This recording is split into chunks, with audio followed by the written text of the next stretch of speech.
আসসালামু আলাইকুম ওয়া রাহমাতুল্লাহি তাআলা ওয়া বারাকাতুহু নাহমাদুহু ওয়া নুসাল্লি আলা রাসূলিহিল কারীম আম্মা বা'দ ফাআউযু বিল্লাহি মিনাশ শাইতানির রাজীম বিসমিল্লাহির রহমানির রহিম ইন্নাল্লাহা ওয়া মালাইকাতাহু ইউসাল্লুনা আলান নবী ইয়া আইয়ুহাল্লাযীনা আমানু সাল্লু আলাইহি ওয়া সাল্লিমু তাসলিমা সাল্লু আলাল হাবিব সাল্লাল্লাহু আলাইহি ওয়া সাল্লাম সালাতাও ওয়া সালামান আলাইকা ইয়া রাসূলুল্লাহ।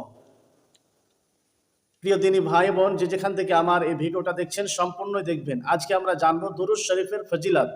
আল্লাহ পাক রব্বুল আলামিন কোরআনে পাকের মধ্যে ইরশাদ করেন যে আমি এবং আমার ফারিস্তাগণ নবীর প্রতি দুরূদ শরীফ পাঠ করি। হে ঈমানদার বিশ্বাসীগণ, তোমরাও আমার নবীর প্রতি দুরূদ শরীফ পাঠ করো এবং সালাম পাঠ করো।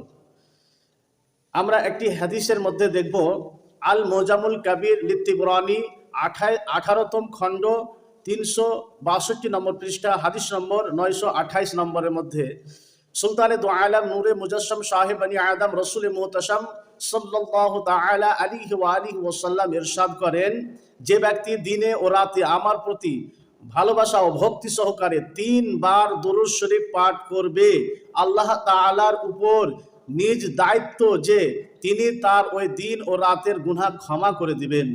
সুবহানাল্লাহ। এই হাদিসটি অন্যদের দেখার জন্য সওয়াবের উদ্দেশ্যে একটি শেয়ার করে দিবেন। আল্লাহ আপনাকে এই শেয়ারের সওয়াব দান করবে। সুবহানাল্লাহ।